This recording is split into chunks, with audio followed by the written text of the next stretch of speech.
Ladies and gentlemen, welcome back to yet another Pro Dota commentary done by Luminous. In this game, I will take you back in a journey through time, and this is going to be a replay from June 2010. This is 6.67C between LGD SGTY and eHome. And I know some of you, my older viewers who follow me from Luminous 48, they're giddy. They know what this replay is about. If you guys don't know, well, I won't spoil it for you. This replay is absolutely insane. So the quick question right out from the get-go is, hey Luminous, why are you casting a replay from 2010 when we were in 2012? Isn't this a little bit old? Yeah, this is really old. And the reason I'm actually recasting this game, I cast it before, is because if you look into my Luminous Inverse channel, in the actual channel page itself, on the bottom right, there is a playlist, and the playlist is titled Epic Dota. And in that Epic Dota playlist, I put all of the most epic Dota games I've ever casted in my 2 to 3 year casting career, if you will. And this game deserved to go into that playlist. My original cast of this game was split into like 6 or 7 parts because back in the Luminous 48 channel, I was not allowed to post like full-length 1-hour videos. And I was like, do I want to put like 7-part thing into this playlist? Like, you know what? I'm gonna recast this game because this game, frankly, deserved to be recasted. And also, another added benefit of that is my really old cast of this game was just bad. Just was not a really good commentator. Probably not that good of a commentator now still, but hopefully we're going to see a big improvement in terms of casting ability as well. And of course, LGD, SGTY playing on the Sentinel, eHome playing on the Scourge, and you're like, oh man, I've never seen a 6.67C game, or and 6.7C is really long time ago. I don't really remember. Don't worry, I'll tell you guys what is going on in terms of the Dota scene and in terms of the metagame as well. Now, of course, in 2010, we all remember eHome as the most dominant team, and they were the most dominant team. They went to ESWC. They had an undefeated ESWC performance. That is absolutely insane. They won the big tournaments at the end of the year. They were also very dominant in the early beginning of the year. Nirvana China was kind of in the middle. They were kind of there sometimes, they're kind of not there sometimes, but they are always a big contender. So Nirvana China was up there as well. But LGD SGTY, ooh, they had a very strong run in the middle of the year when they had a core 5 player, which I don't think they have today. It's the core 5 player is 2009, who is a renowned captain and also a very famous Chinese caster now. Of course, it is GX, who used to be there, actually replaced by Xiaolu. I think that this is a temporary replacement. ZSMJ, of course, a farming hero. CH and YYF, great long lane / solo mid. We'll see what he plays here today. Yes, LGD in the middle of 2010 had a like 3-month streak where they just, I don't know what they're chugging, monster drinks, energy drinks. They literally did not lose any official games. And that's insane, like 2 or 3 month stretch without losing any games to some of the other best teams in the world like Nirvana China or eHome. That is absolutely mind-boggling. And that's mostly due to 2009 shaking up the metagame like absolutely crazy. What he did was, it's like, you know what? The old famous strat is like, oh yeah, 1 carry, 4 supports, maybe 2 carries, 3 supports. 2009 says F that. No, 3 carries, 2 supports. And the reason it was kind of so revolutionary is because it really left very little the enemy team could do. You can't really gank that kind of strat because, well, if you try to gank it, if you're trying to gank one lane, the other 2 lanes gonna just farm. Fine, no problem, they'll take that. And by extension of the 2009 strat, 2009 also loved to pick heroes that push very well. So Shadow Fiend is a very popular hero in this lineup. Rasa is another very popular hero in this lineup because let's say if you gank the other lane, let's say you gank Doom, the Shadow Fiend or the Rasa will just push your mid tower, easy.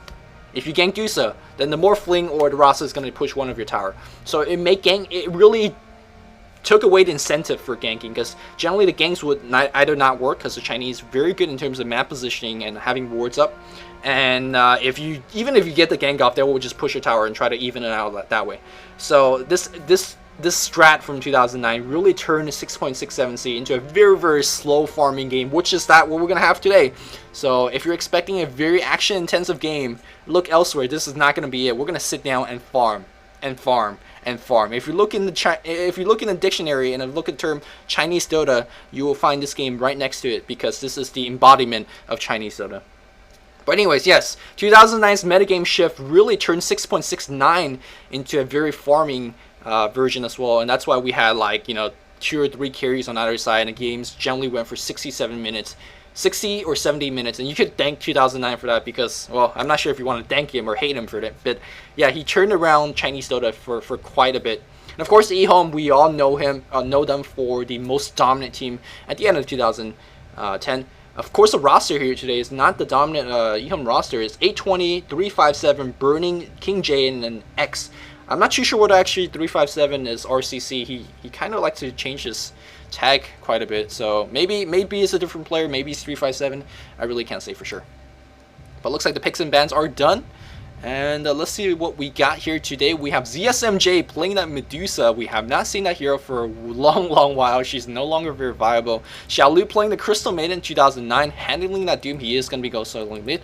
We have YYF playing the Demon Witch. He's going to be, ooh, I thought he's going to be farming. Generally, when the Chinese pick Demon Witch, generally they farm with it, and also it's YYF. He's kind of the farmer in the game, but looks like he's got wards, and maybe he's farming with it. We might see something like a Tide Line dueling, and then the Crystal Maiden Dusa dueling bot. Maybe we're going to see a tri-lane bot with Tide roaming around. We'll see what it actually happens up.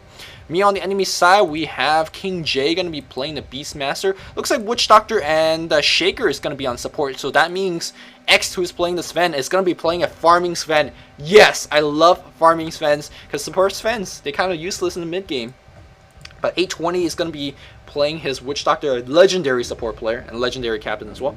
And RRC or 357 is going to be playing the Earthshaker. And on the bot lane, it's going to be Burning, one of the most famed carry player of all time. I'm just getting a little bit giddy casting this game. Some of these players have been retired. Some of these players are continuing playing. But this game is dedicated to these Chinese legends. They are really legends in Dota.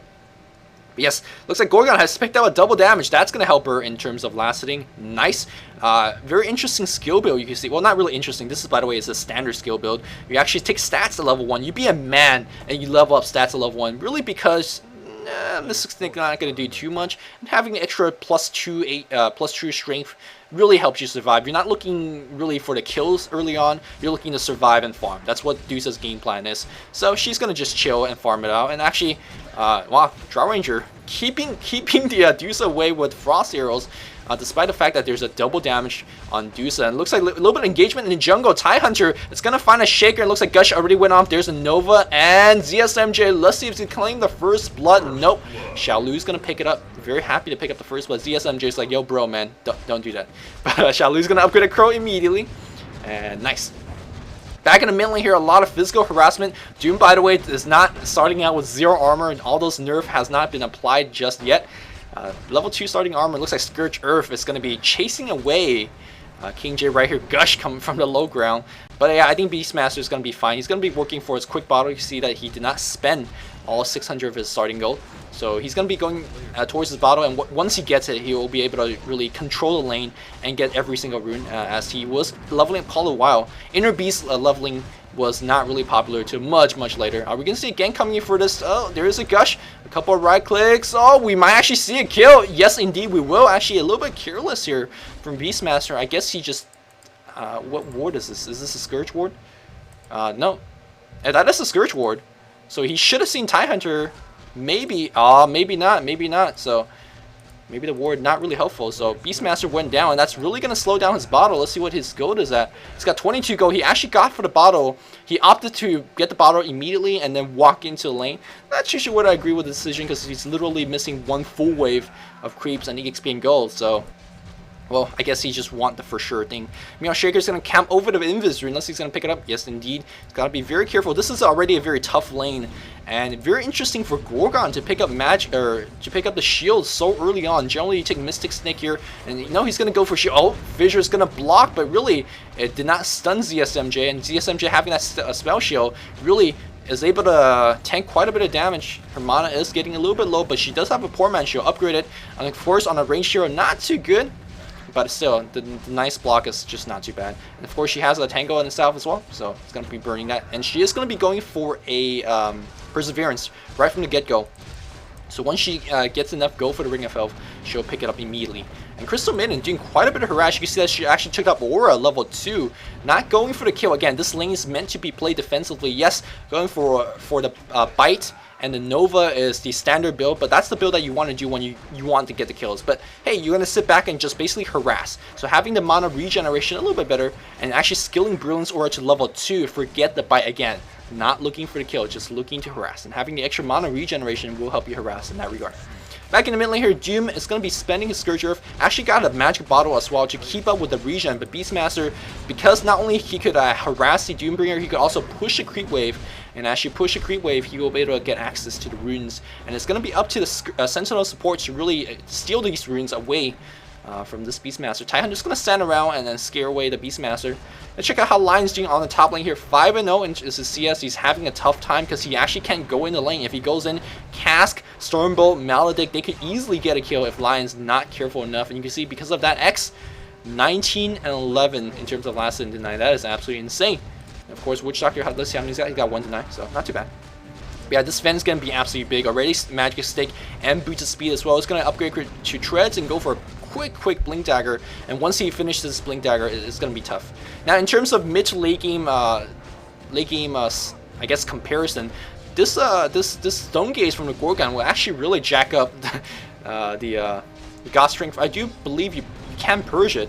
Of course, it really instantly purge that pig and just slows everyone else. So the Stone Gaze, a very underestimated ultimate in this game, will actually accomplish quite a bit because it matches up against the Sentinel squad very decently. Doombringer actually went to the top lane. What is this? A Tidebringer getting some levels in the mid lane is very interesting. Is it to set up a gank?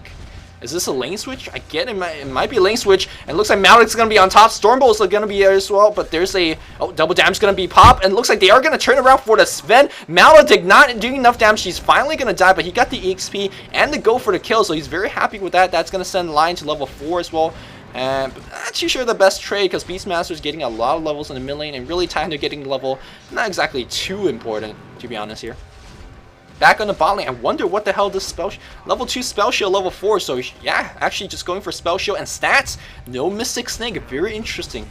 I guess, again, defensive is the name of the game. Not going for the kill. So, these guys just investing a lot of them in defending. So, I'm very curious whether they actually took Nova at level 4 or Bite to get that second spell. Meanwhile, on the top lane here, looks like Maledict. It might actually take YOF to dead. I don't know what levels that Maledict. Oh, it looks like he is going to survive. Are we going to get another Stormbolt? He got the mana. He's trying to get in range. Impale is going to hit just barely on the tip. He's going to salve up immediately and force Sven to take a lot of damage. But he's fine. He's got so much regenerative that he never needed to use because Lion was not able to get too much harass going on. So yeah, despite that, these are quote-unquote Chinese Dota and a lot of, I guess, farming action and not much killing action. I guess we could also contribute that to because the Chinese are very good in terms of positioning, and because of that they just don't die as much. You rarely find people out of position. Oh, Fissure, nice defensively being used, and that's gonna save Drow. And ZSMJ 22 creep kills, 7 to 9, 6 minutes is not the best creep kill, a little bit shy under 4. But that's okay, ZSMJ will be farming like an absolute madman. Doombringer and a nuke goes on the mid lane here. Beastmaster, half HP, and Tyhunter just walks right by. He's going to get a gush off, but I believe he's going to die. One more hit. He's going to get a hit. Yes, he is. It looks like CH is going to get the kill. So right now, Sentinel playing beautifully, 4-1, and they're controlling every single lane. Shaker in position, maybe to get off his Fissure block. Oh, I don't know. ZSMJ is absolutely fine. That Ring of Health and the damage block from the Poor Man's Shield. They are going to go for a kill on the Tyhunter, or excuse me, on the Shaker, but great Fissure block again, saving himself. For all the defensive thing I was talking about on this bot lane, as we see a kill going up on the top, Maledict probably picked that off. It's actually Scourge playing a lot more defensive because really they're on the tough lane. And that Tyhunter roaming around has just been so effective. He's going to go for a TP scroll. Yep, TP scroll, 2 TP scrolls up. So getting ready to help out his teammates wherever necessary. Of course, only level 4.5, so no Ravage just yet, but actually being able to pick up a Magic Stick and a Boots of Speed as well. Picking up these big items early on, especially when the enemy supports don't have boots, it's absolutely key. The Shaker have boots? I don't think he does. Yep, just a Sobi mask. Going to be going for a Soul Ring. Witch Doctor, he does have boots, but on the other side of the map and no TP scroll. Back in mid lane, teleportation coming in.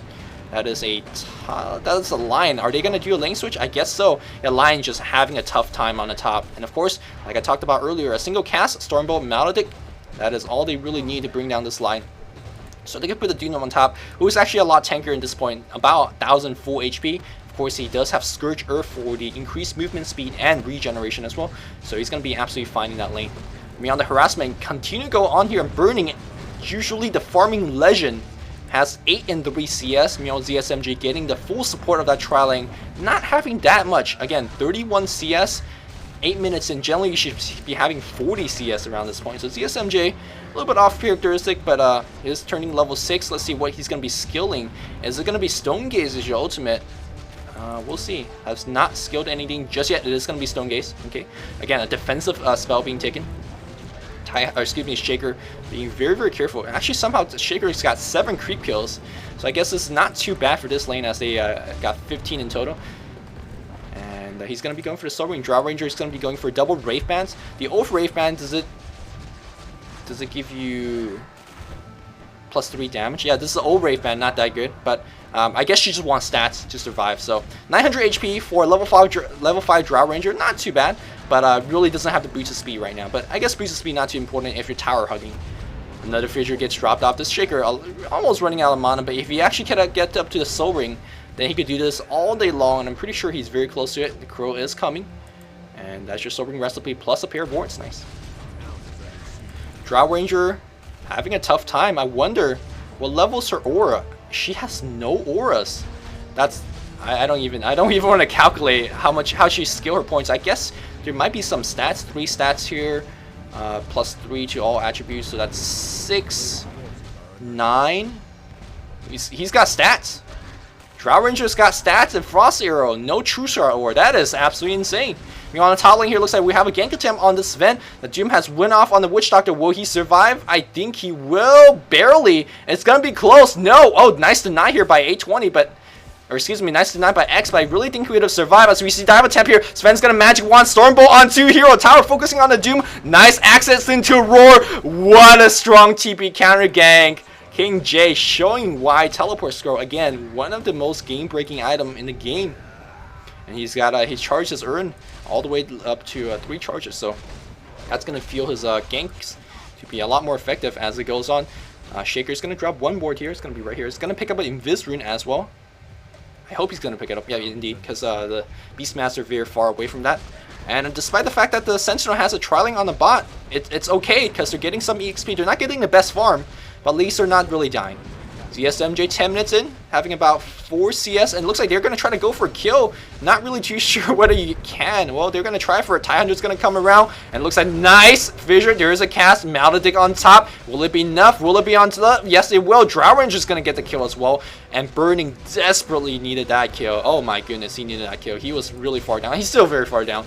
And it looks like we have a teleportation on the mid lane. Let's see what's going to set up a kill. We're going to have to open up with the Hex. Let's see it. Let's see it. There's a Gush, there's a Hex as well. Let's see how good the Impale. No, Hex ran out very quickly. Are we going to turn around for a stun? No, there's Impale as well. There's going to be a stun on 3. Nice targeting. And he's going to make out alive, I think. No, that level death, just too strong. That was double level death, a Gush, Impale, and a Hex. A lot of spells just drop off that Sven, but you see Sven already very tanky. Got a Treads, Strength Treads, and an Ogre Axe, excuse me. He's going for a BKB. Back in the mid lane here, looks like defensive spell being used. Both teams having a lot of defensive spell. Shaker, the Witch Doctor cast, very, very good in terms of against tower diving and whatnot. And not too bad in terms of getting kills as well, so it's not too bad. Very interesting to see the creep wave just meandering off the lane as these guys trying to set up a kill. Keep in mind that this version does not have a Smoke of Deceit, so the pace of game goes very, very slow, as you could generally detect every single gank coming your way, especially if you have good enough ward coverage, especially if you have a Beastmaster or Hawk. You will see where the enemy team is. There's no like smoke shenanigans. Part of the reason why this metagame was pretty slow. And you can see it in this game, and comparing the games that we see today, IceRock's been doing a very beautiful job in terms of making the game shorter, a little bit more exciting, a little bit less farming oriented. Although it's not to say that farming strat is, you know, dead. There's some place sometimes for farming strat. Generally very, very less common though.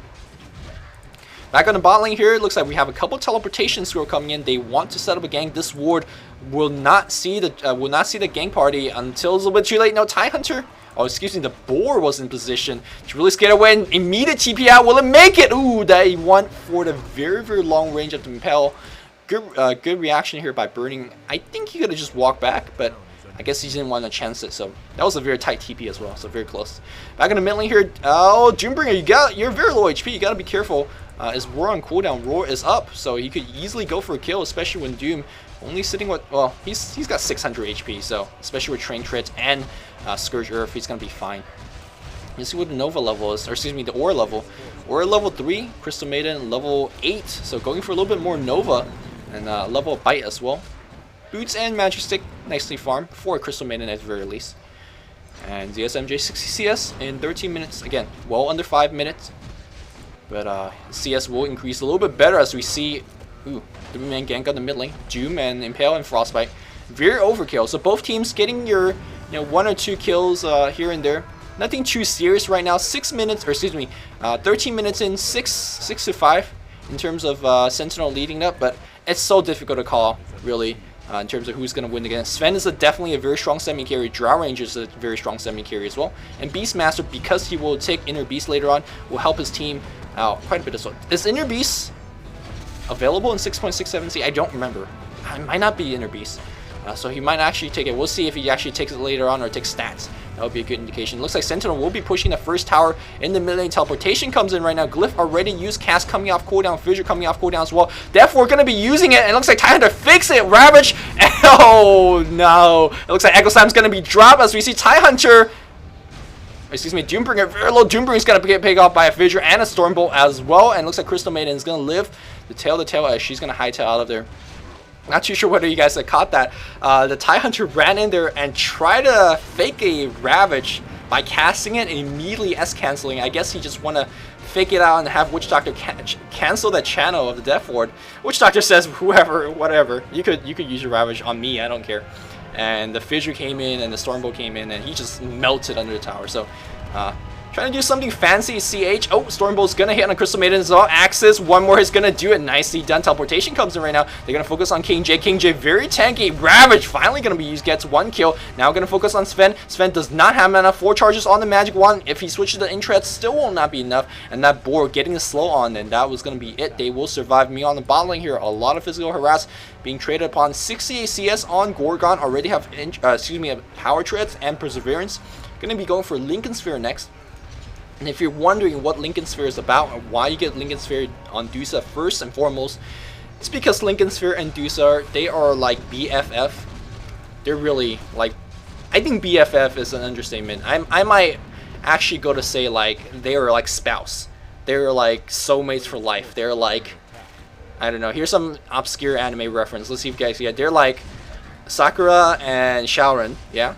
Anyone guess that? They're like, oh, this is not a anime reference. It's like Cassandra and Grubby. Yeah, pretty good reference. And the reason it's so good on Dusa is because of how the metagame is. Generally, 40 minutes in, you want to start pushing Dusa. It's like, Dusa strong late game carry. You know, we gotta put on we are on a clock against the Dusa, so we gotta just push. By that time, Dusa just sits in front of her tower, keeps spamming Mystic Snakes at you. And she has her Mana Shield on her, of course, so she's very tank. And if you try to lob stun her, well, the Perseverance or the Linken Sphere is going to block it. You try to go on her, she has Stone Gaze. She's so good in terms of defending mid to late game pushes. And that Linken Sphere provides a mana regeneration, provides the static block, not the static block, the spell block. It's just so really annoying. And of course the Mystic Snake is constantly draining in terms of heroes' mana. And of course you have your split shot. We'll see it in the rest of the game. Don't worry, we're not going to miss it. We'll probably see like 5 minutes of it constantly being done. And you're going to be very annoying.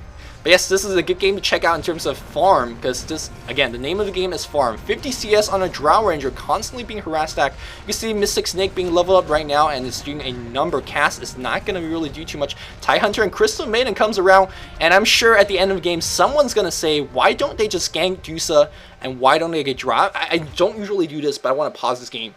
Just look at the Drow and look at the Dusa. How the hell do you gank this? Constantly 2 supports just hanging out, 2 supports, 3 supports just hanging out. There's really no way you gank stuff like this. And again, that's why Chinese game oftentimes degenerate into a very farm fest, because you just can't gank constantly. Tidehunter's gonna literally hold hands with Dusa. Crystal Maiden's literally gonna hold hand with Dusa, and guess what, Counter Ward as well.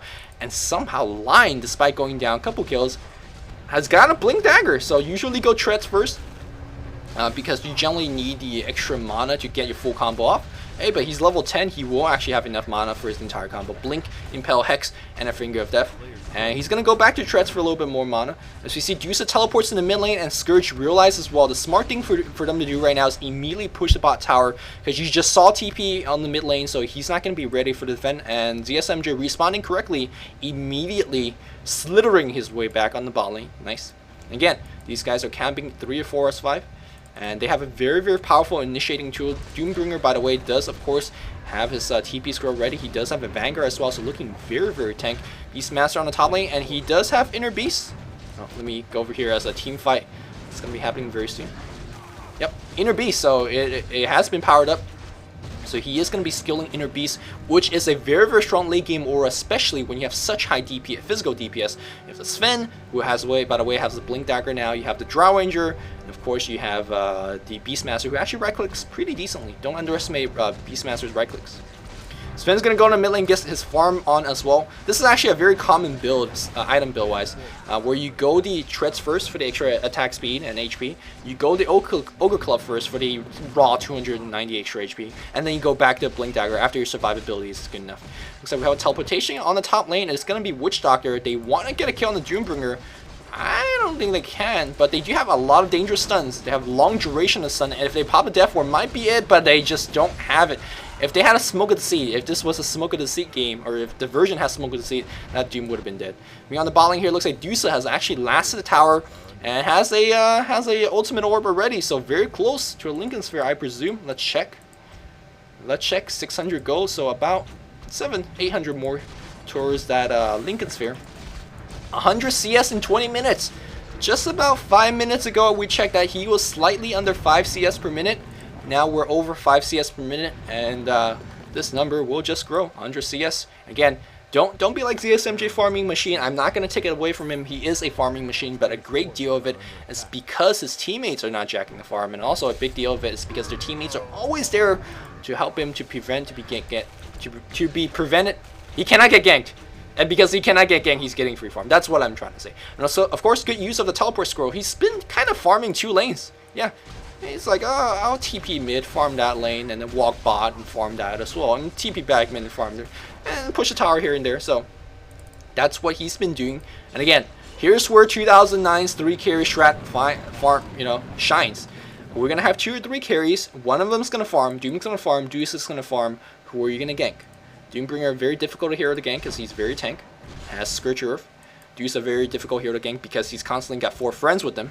So it just works out very nicely. And the reason that Lion isn't farming as much is because he already got his key item. He's going to go for BKB much later in the game, but he's really doesn't have the farm to do so right now. It looks like Sentinel wants to do a little bit more offensive, and they're going to go on the top lane right here. And really, literally, ZSMJ is last sitting every single creep. Almost. Yeah, he's very close last sitting every single lane. Back in the mid lane, tower has been destroyed. Looks like Beastmaster going to axe some creeps. Bot tower will be pushed. Treads is finished on the Shaker. Very interesting to go for a tanky Shaker build. Arcane Boots has not been in the scene yet. And I guess there's just no really good boots. Arcane Ring was not really the item back then, so Soul Ring was very much the standard. You get the Treads for really not for the attack speed, but for the HP. Sometimes you switch it to in Treads for the...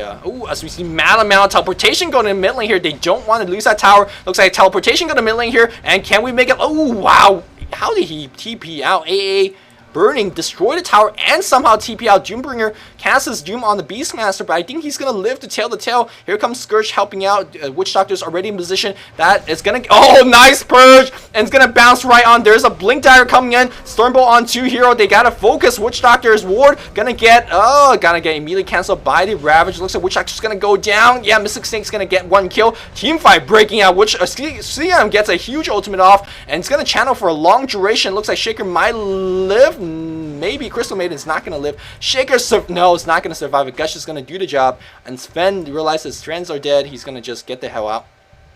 Huge team fight breaking out. Actually, I think that went really in favor of the Scourge, I think. It didn't work out nice because Doombringer was the first one to die and Dusa lived. Well, I guess Doombringer was the first one to die, but again, Dusa lived to the end of it, and he's got a lot of Siskel and stuff like that. You gotta keep in mind that was a 5v4 team fight. Drow Ranger TP'd out. Beastmaster got initiated upon. So in terms of the numerical team fight wise, Scourge should have. I mean, Scourge very happy to go for even trade, especially one of their heroes were not there. And Drow Ranger is starting to get a little bit big. Went for the Helmet Dominator first. You get the Ogre Club or Ogre Axe, excuse me. Now you might not just go for a full BKB right here. Sometimes again, it's a very similar place to that Sven. You get the Ogre Axe just for the plus 10 strength, give you a huge boost in HP. And then you swing back to a Yasha for a little bit more damage, a little bit more mobility, and then you finish the Manta, and then you swing back to a Black King Bar.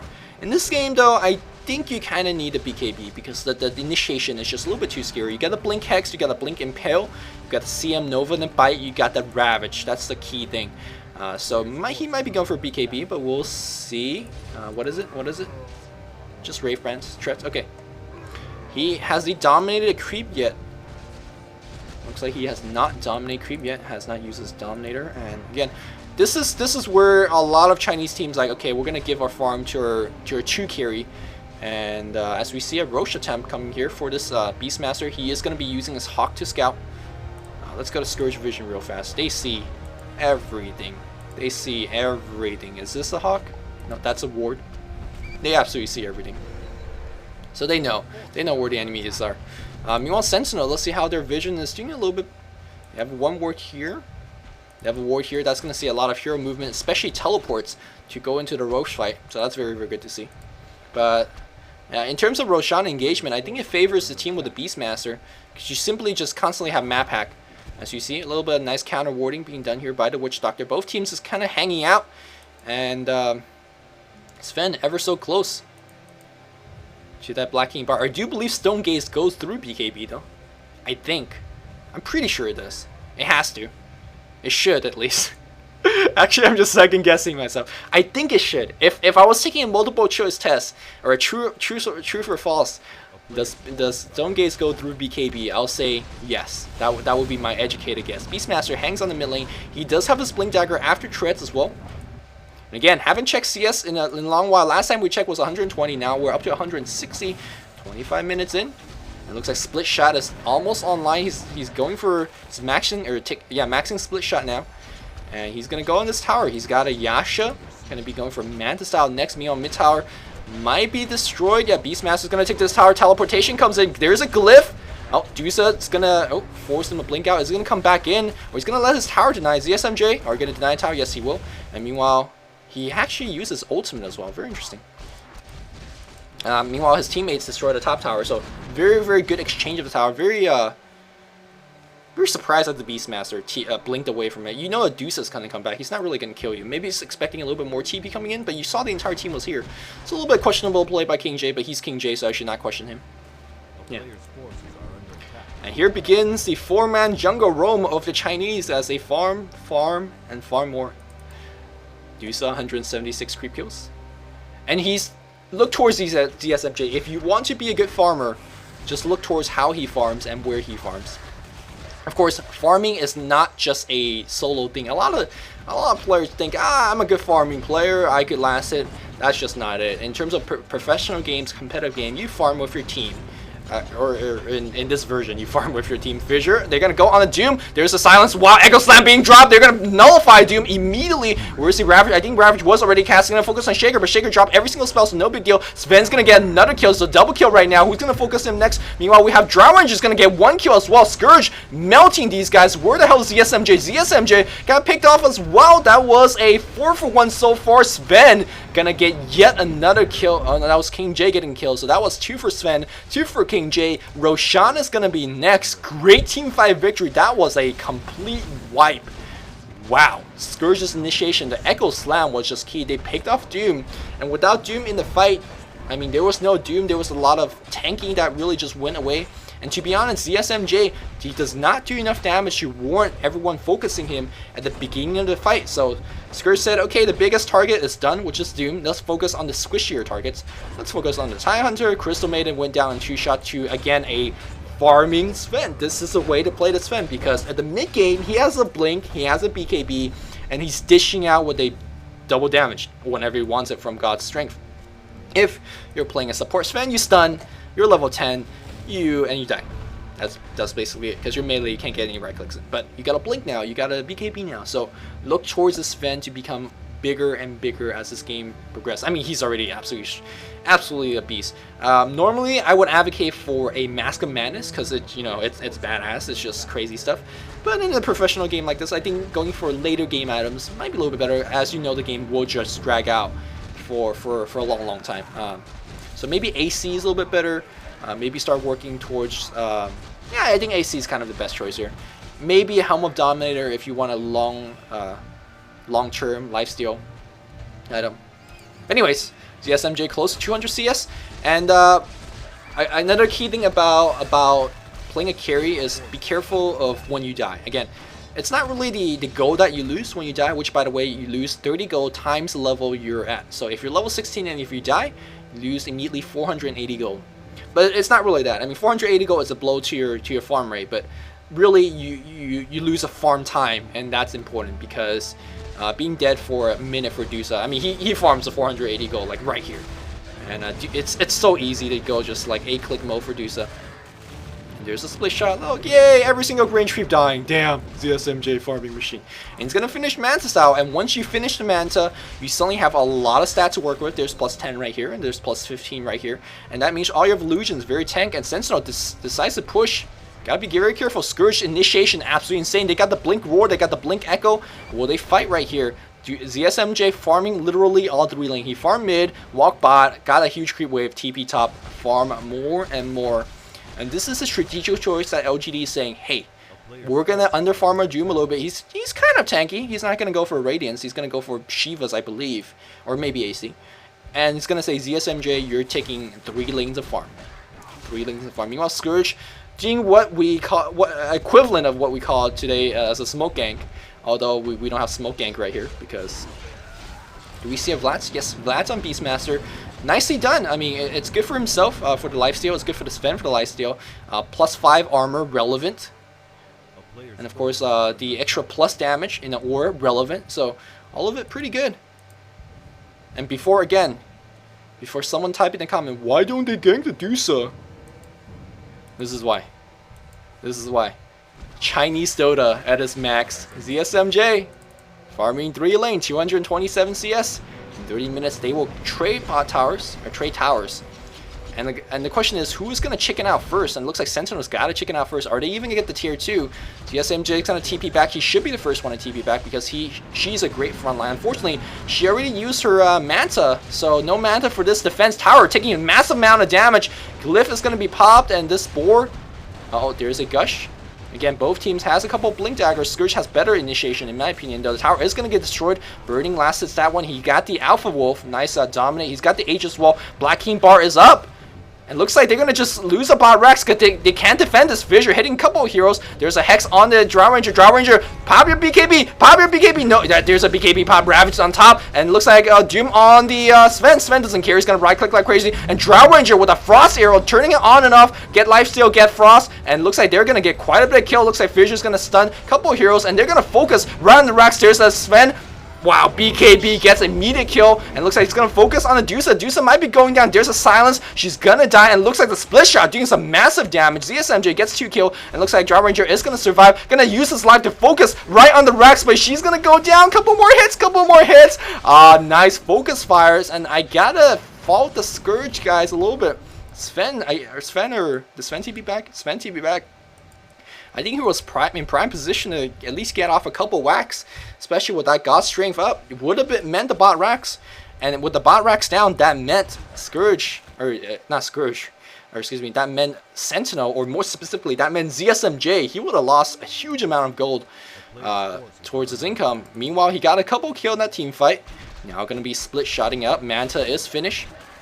That worked out very luckily for LGD, and it wasn't going their way. They popped their Manta image on the top, so no Manta. Has a long cooldown, and Scourge had the Aegis. They focused down, but unfortunately, misplay, misfocus, did not take down the Ancient Rax, the melee Rax on the bot, and that's gonna come back to bite them. It definitely will.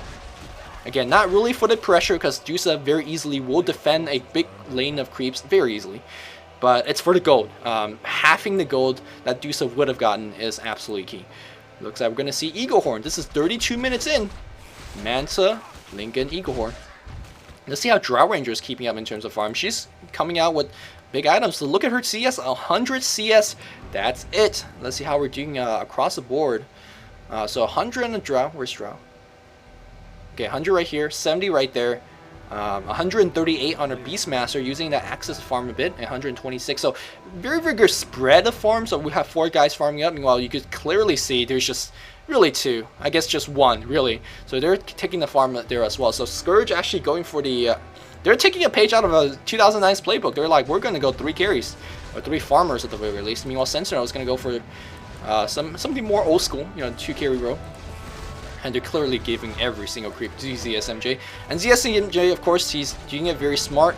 He would only buy his items if he realized that the teamfight won't break out. And he knows that teamfight won't break out because in the last engagement, everyone's ultimate, you know, went off, and so it takes a while for them to cool down. And by the time that the next teamfight breaks out, he will already have enough mana for his buyback.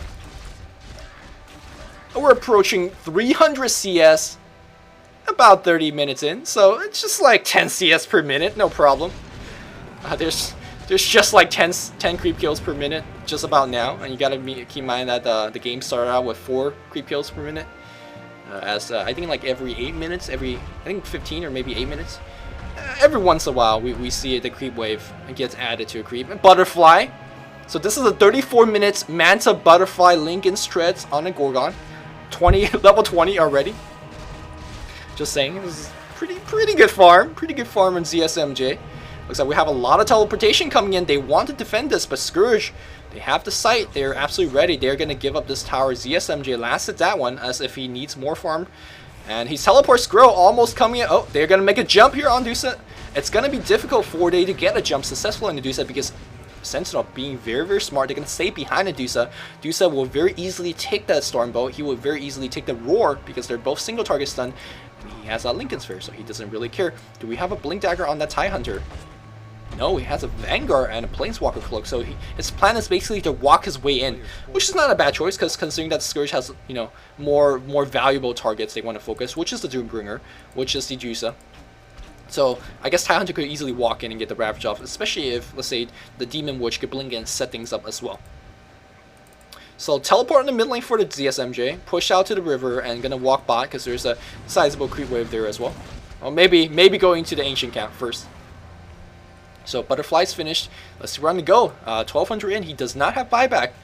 So, but again, realizing that his teammates don't have buyback, LG is gonna play defensive. They're not gonna go roam around there. In fact, they're gonna go jungles 3 or 4, kind of hold hands. And you guys could kind of see, you know, this is where the Chinese farming comes in. And some of you guys might be wondering, the hell is this game about? It's not even epic. I agree, not epic right now, but this game still got quite a bit of playing time left. Here comes Scourge. EHOM about to push down the last tier 2 tower to even the tower score up. And I think this is a great choice. They're trying to get all the creep equilibrium to the enemy side. That's going to force ZSMJ to TP back. I mean, he's not going to give away this huge juicy creep wave. And Roshan is coming back very, very soon. So I'm sure they marked it down, and if they did, I'm pretty sure, I think Roshan is coming back soon. And if they could get the creep wave very much so in the direction of the Sentinel. Oh, I guess these guys just split the farm. Doom turns like 16, that's relevant. TIE Hunter level 12, that's relevant. And Crystal Maiden, it's going to be going for level 11. I hope she takes her ultimate, just for the lows. That's actually not too bad. ZSMJ out of lanes to farm. Farm mid already, farm bot already. His teammate farm top, so gonna go in jungle and farm. 36 minutes in. 333 CS. Still very close to 10 CS per minute. Absolutely insane. We do have a double damage on this Beastmaster. Not the biggest deal considering that there's so much Disable running around. There's a Stone Gaze running around. But they can actually take a fight with this DD. Again, Beastmaster does fairly respectable damage because he has very fast attack speed. He has a Vlad's, so lifesteal, you know, stuff like that. And it looks like Sentinel might want to take a crack on this mid tower. They're like, this is pretty farm, up to another 3.6k in terms of gold.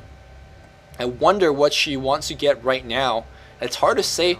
I guess Scotty. I mean, gives you more stats. Split shot hurts a little even harder. Your Manta also get a split shot, so they hurt harder. I've seen Burning once at this stage of the game. They're like, oh man, I need DPS. Let's go Mjolnir. That's definitely a viable build as well, because Mjolnir probably one of the best late game DPS increase item that actually works well with Split Shot. I guess Desolator would be one as well, but Desolator's not that good, especially when you have the static lightning on yourself, and since you tank anyways, that static lightning will be able to give you a lot of DPS as well. Looks like Roshan is back, and that's kind of what I talked about earlier here. Again, Beastmaster will have the advantage because they have the Hawk. And ZSMJ pushing the mid lane, forcing Scourge to defend, and looks like we might see a jump. Teamfight will be breaking out very soon. Shaker just dropping off a couple spells, and looks like where they're going to initiate. They're going to initiate on the Dusa. Not the best choice. There's a Doom on the Drow Ranger. Drow Ranger's going to immediately die. Yeah, she's dead. She's going to have buyback, I presume. Yeah, buyback immediately going to teleport to the mid lane here. CM drops an ultimate. Doom's going to go down. Sven doing massive amount of damage. Going to get a couple more hits on the Tidehunter. Tidehunter's going to get, yep, a couple more hits. Going to be done, but Dusa still alive, and not enough damage output, though. Yeah, Beastmaster alive, and looks like Shaker's alive as well. Meanwhile, looks like Lion has fell off, and looks like this CM, uh-oh, she is not going to live to tell the tale. And the Frost Arrow, again, when the Roshan is alive, Ehome says, hey, we could win this team fight. Drow Ranger went and soaked up every single spell, but she had buyback ready. She was ready, and now they're going to get the Aegis, and that is absolutely 2009 buy her the Scout. I guess that's a pretty expensive Scout, but and you only lose like 15 gold to it, so I guess not a big deal. But yeah, now Burning's gonna pick up the Aegis. She's going for the MKB. Great choice, because MKB will go through the evasion of the Dusa. But yeah, Dusa survived that team fight. He was able to mop up a creep wave on the top lane, and we're seeing 6,000 gold on ZSMJ. 6,000 gold on ZSMJ. So a little bit of question time for the viewers at home.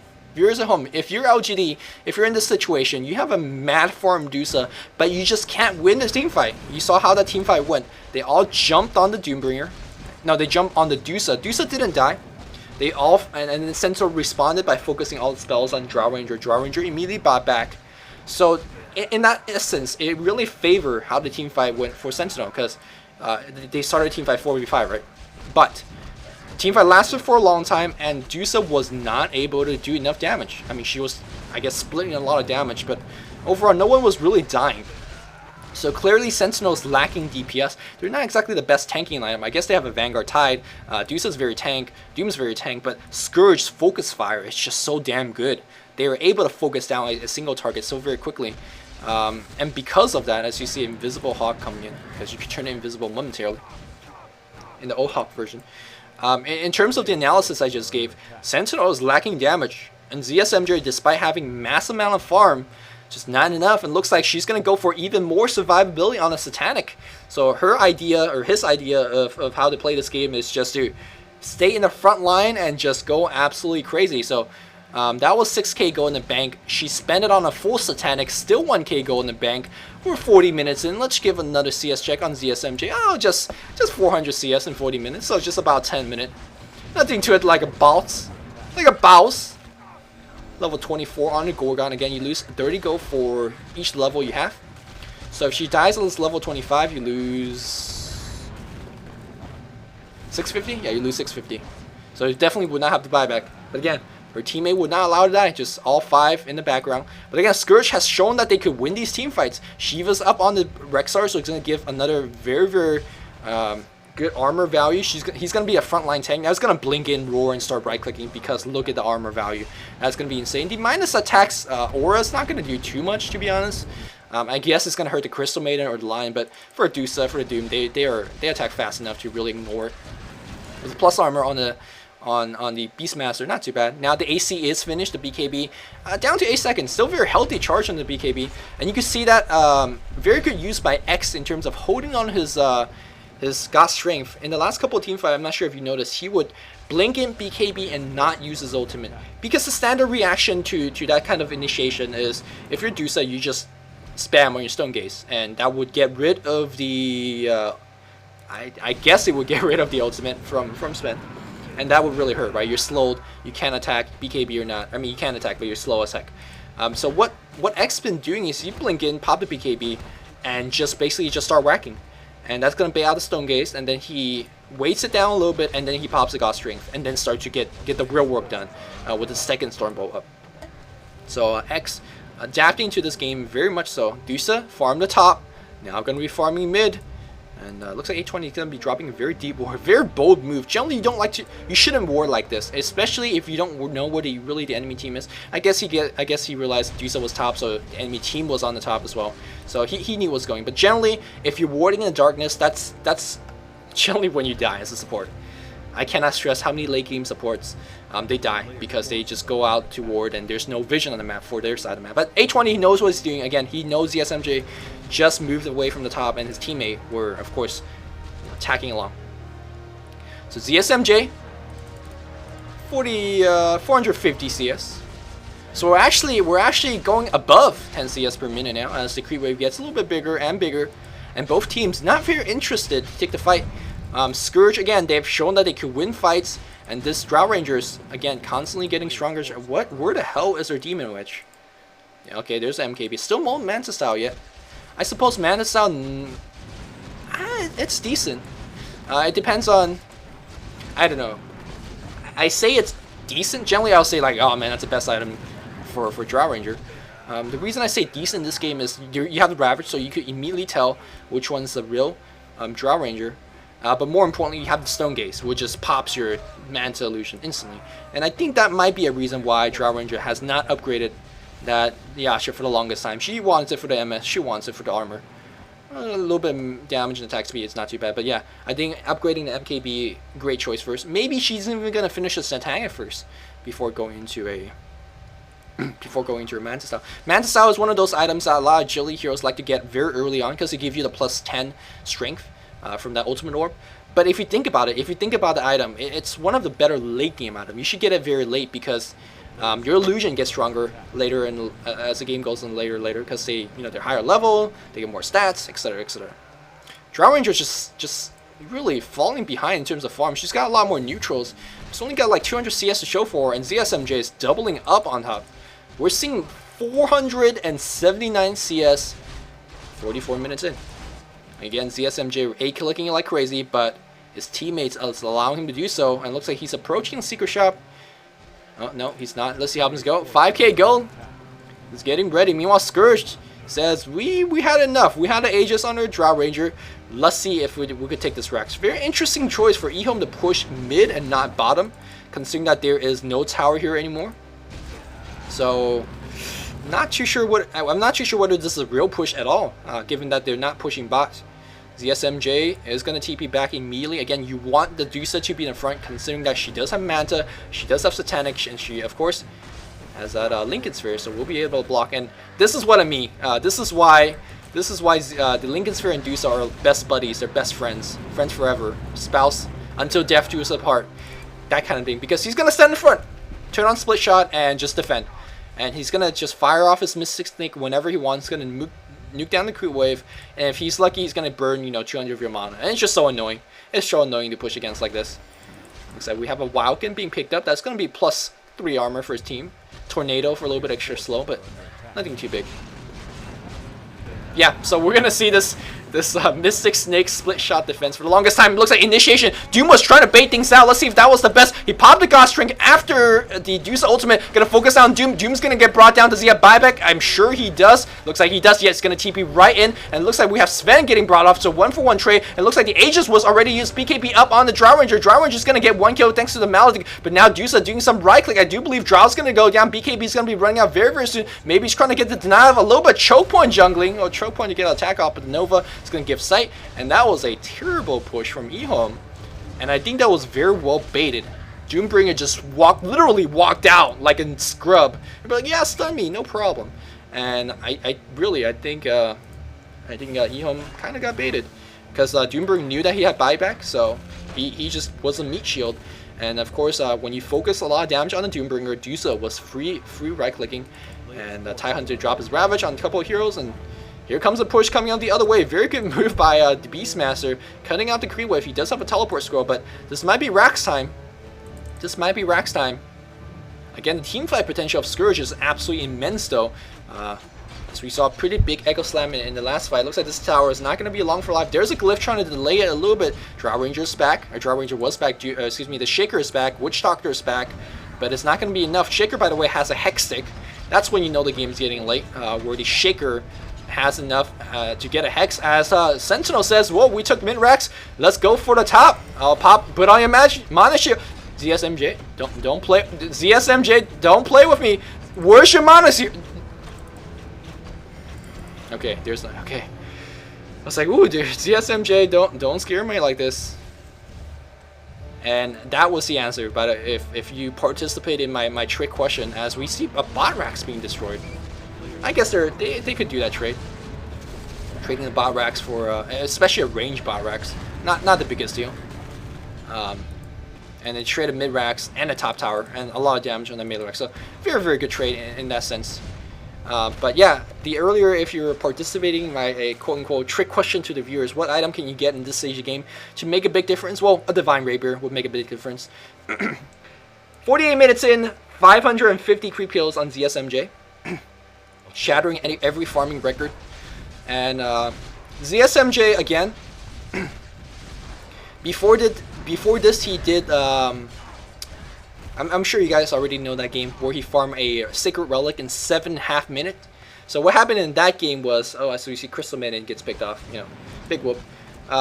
He farmed a relic, in 20-something minutes, and then he sent the crow to the secret shop. He picked it up, and the crow got roared, and it was an old crow. So when the crow dies, the item drops on the ground, and Beastmaster killed it.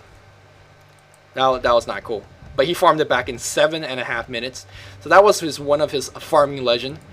And the other farming legend is, well, so far, 49 minutes, 556 creep kills.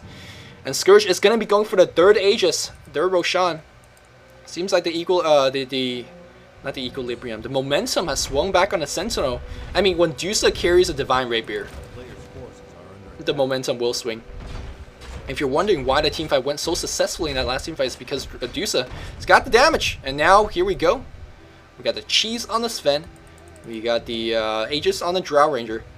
Kind of, well, I was going to say you kind of want Drow to be in the center of teamfight all the time. But then let's say if Sven dies with God Strength and he comes back alive, God Strength is gone, so not too useful. So yeah, this is not too bad. And Dusa, gotta be careful, switches treads out for the Boots of Travel, and that's it. She's done. She's getting for buyback now. But how much go in the bank? Still 4k go in the bank, no problem. Nothing to it like a bow, still farming every creep wave, pressuring. And here comes eHome again. They are desperate to win this game because it's very difficult to win a game like this when Dusa, it's fully decked out 50 minutes in the game with Divine, Manta Butterfly, Lincoln Sphere, Satanic, and a Boots of Travel. And I think ZSMJ is going to be very happy to see two big creep wave coming his way. He's going to TP on the top. I'm going to mow that one down for even more creep kills. Just want to point out how little creep kills the rest of the team has. 170, 50 minutes in for Doom does nothing. 28. Well, this is 24 and 57. That's no CS at all, as we see a Beastmaster just hanging out. And Dusa up to 5k go. Scourge, I guess they're just saying, dude, we can't take this fight despite the fact we have Aegis and Cheese. We just can't take this fight. We gotta look for a gank. But again, this is not the version that you want if you want a gank. I guess Rogue Knight's gonna try to go for a Heart, or maybe Satanic. Not too bad. We do see a point booster on the Witch Doctor. Sven's got no real items, really. Does he have buyback? He's got the buyback. Shaker's got the Hex. Very relevant. Looks like he's gonna go for Blade Mail. Great choice. Or maybe Mecha, as we don't have a Mecha. But I don't think you'll go for Mecha. If you don't go Blink Hex into Mecha, you go Blink, you go for a Blade Mail if you need it. Looks like we're gonna have a big engagement. As we see Dusa just pushing top. No one defending this. Are they gonna trade Raxus? What is this? What is this? A lot of teleportation coming in. Dusa, turn on your magic shield. You got the Divine. And oh, what would? Oh, there's a cast. Aegis is gone. There's a Maledict on top, and there's God Strength and Echo Slam. Huge. Rav's gonna get popping here. Time to go for the Sven. Sven gets, oh, they're gonna roar on the Dusa. Do you do enough damage for the Dusa? We have a couple buyback ready up on the Scourge if they need to use it. And Dusa, huge damage output, and it's gonna pong off the Sven very easily. Can I use the cheese? Cheese very, very low. He's doomed. He can't use item. He's gonna use cheese at the latest moment, and looks like he does pop the Satana, gets stunned. Drow Ranger is gonna be back. CM drops his ultimate. Does he have BKB? No BKB. Drow Ranger is gonna go down. Does he have the buyback? He should turn. Oh, no more mana shield. No more mana. This is the time to go for the kill. Drow Ranger buys back. Beastmaster buys back. This is time to go. Dusa. Dusa very low. And here we go. We have Blink Dagger up. There's a Shiva Storm. Do we have an ultimate? No ultimate. There's a... oh, no. The Doom's going to TP out. And that's going to leave Dusa. Dusa's going to be in huge trouble. We're one Blink away and one Stormbolt away from catching up. Of course, Lincoln Sphere is coming off cooldown. A big chase goes on as this Dusa is trying to slither his way out. Do we have Roar? There's a Hex from the Shaker. And that's going to be it for this Dusa. Stormbolt is going to hit. He's dropping a Divine Rapier. He's trying to destroy the Divine Rapier himself. But little does ZSMJ know he cannot destroy Divine Rapier. It takes about like 10,000 hit to destroy the Divine Rapier. Someone tested it in play mode. Beastmaster picked up a Divine Rapier, and I'm sure a lot of you guys are going to wonder, why did he pick it up? I think he just picked up in the spur of moment. Like, he saw Dusa drop the Divine, and when you see a Divine being dropped, you just go crazy to pick it up, right? Dusa says, no problem. No, did I really die? Didn't die. You know, buyback. 640 CS. Still got 6 KO in the bank. The Crow in the secret shop. Guess what's gonna buy next? Just guess.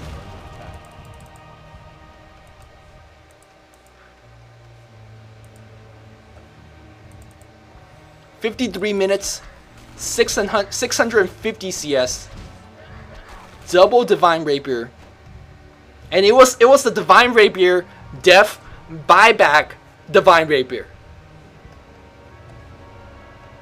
How deep is ZSMJ's wallet? Damn! This is Chinese Dota.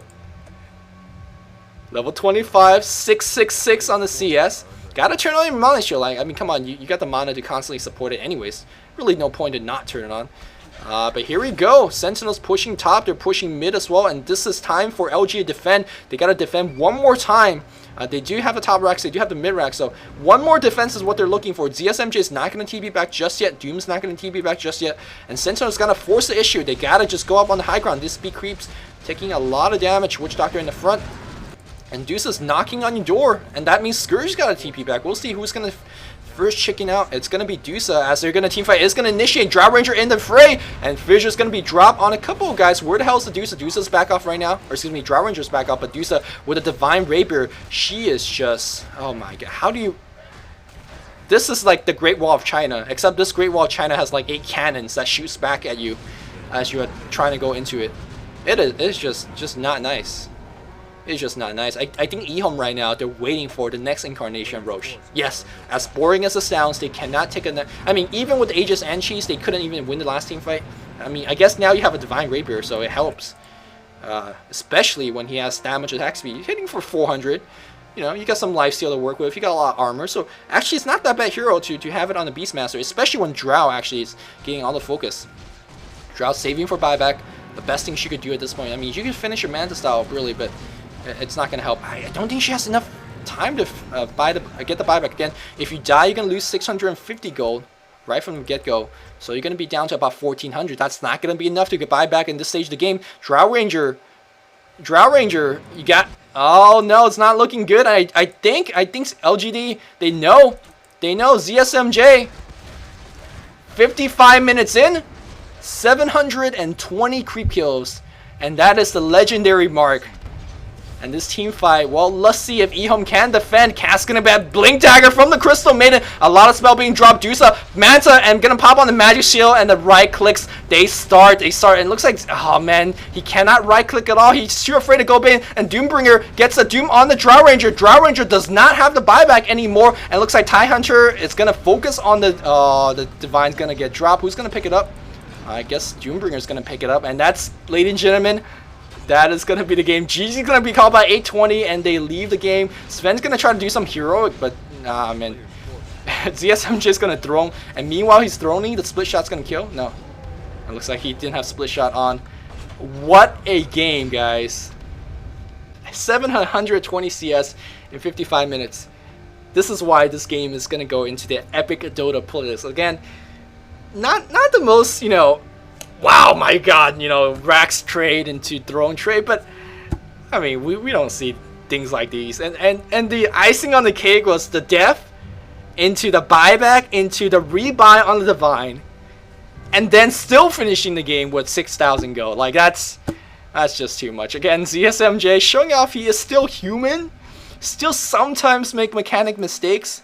He tried to, I mean, but that's a smart move. I mean, I'm sure a lot of us, even if we didn't know the fact that Divine cannot be destroyed, we would not have thought of dropping the Divine and trying to destroy it ourselves.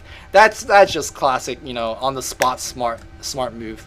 And but again, I don't want to take anything away from ZSMJ, but you gotta keep in mind the reason he was allowed to farm like that, farm like a madman, every single lane the farm went to him, is because his teammates allowed him to farm. So even in a farming role, it's a very much so like a team game. So pretty well played from eHome, especially the 2 team fight in the mid lane. I did not think they would win the team fight, but they just blinked in, killed them like crazy, and really got a true Aegis, and that really forced ZSMJ's hand, that really forced LGD's hand, and that's why we saw Divine Rapier. So really well played on both sides, and that just shows you the height of the positioning, the height of the decision making of both these teams. Hope you guys enjoyed this epic commentary, and until next time, as always, Luminous signing off. G guys.